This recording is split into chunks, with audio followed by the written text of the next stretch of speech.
Hello. What we have here today is this Harbor Breeze. I'm not really sure what model Harbor Breeze this is, but it looks like one of the original classics. It has a Harbor Breeze pool. It's made of metal, and it has this cute little whatever this is called on the end of the switch housing. I'm assuming it's just a stopper for if you didn't install a light kit. But I haven't seen a Harbor Breeze classic with that kind of thing on it.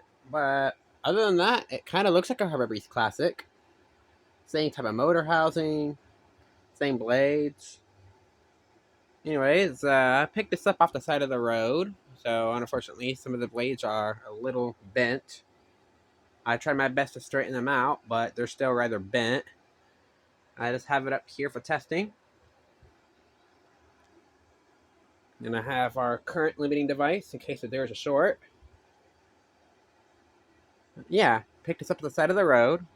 I think it's a Harbor Breeze classic, but I'm sure somebody in the comments will correct me. Give me a minute. This thing is going to wobble a lot, so I'm going to have to hold it while I turn it on.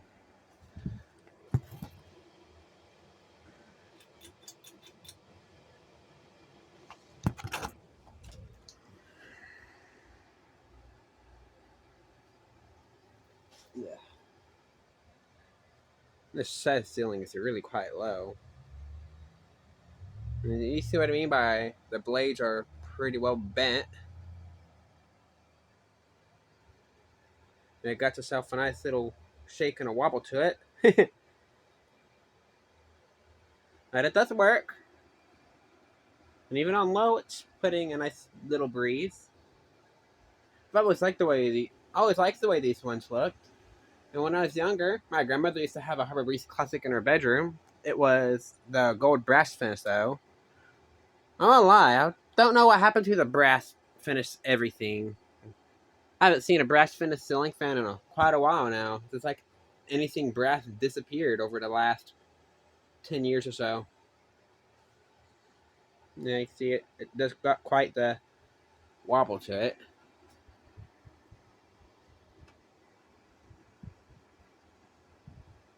And yeah, hanging out on the cable isn't perfect. It's kind of leaning one direction, but it'll work for now.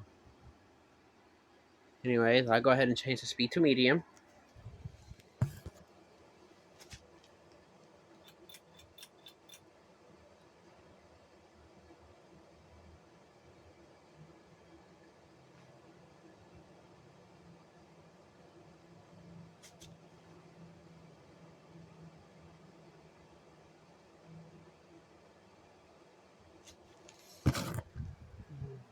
Now it's moving quite the breeze. Of course, to mind you, typically a fan wouldn't be this close to you. I gotta like sit on my knees for it to be like what the usual height for a ceiling fan like this would be. Yeah, besides the blades being dinged up a bit, it's in pretty decent shape. There's not a whole lot of scuff marks or anything like that on it. It had a bit of dust, but it cleaned up rather nicely. See, it still got quite the wobble to it.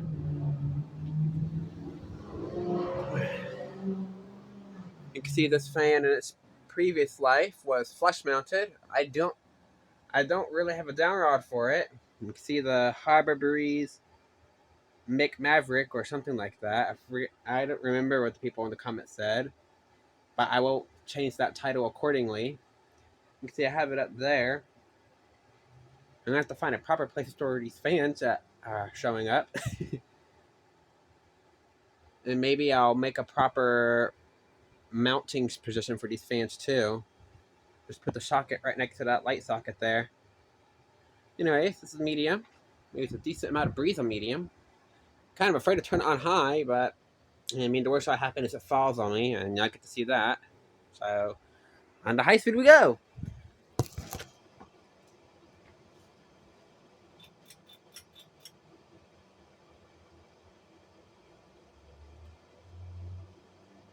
Oh yeah, now it's getting extra wobbly. It's getting a real shakes on, like Shakespeare. Ugh.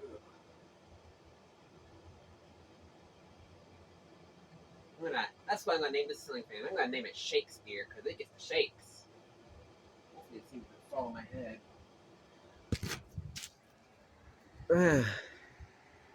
Also, I noticed with the roof cap up there, the ends on it are not sharp like they are on the other one, so it doesn't like bite into the cable. Yeah, I can see it does have quite the wobble to it. Obviously, it being mounted properly, it wouldn't be shaking this much. So it'd only be shaking slightly, probably.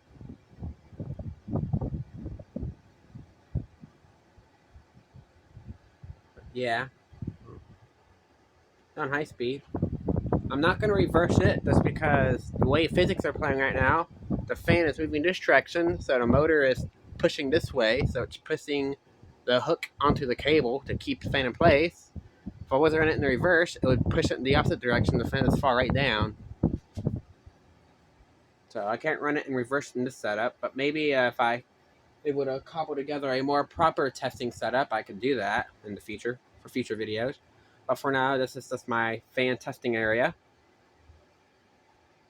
Anyways, here I can see it. I can see the wobble from down here. Yeah, check that out. Wouldn't feel safe eating lunch in a fan shaking like that, that's for sure.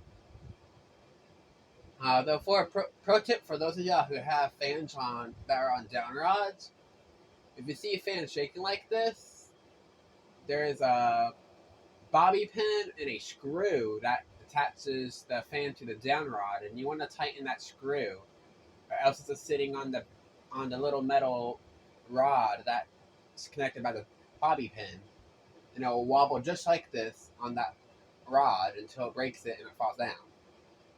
So tighten that screw up there that fastens the down rod to the motor, and she'll be all right, and it won't wobble like that anymore. Anyways, let me go ahead and shut it off before it does decide to fall on my head and make me pay for running it like this. Make me pay an expensive American medical bill.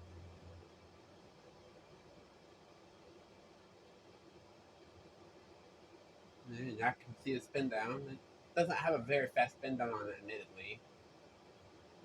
Although maybe it's just because of all the wobbling it's doing, it can't go to its full speed.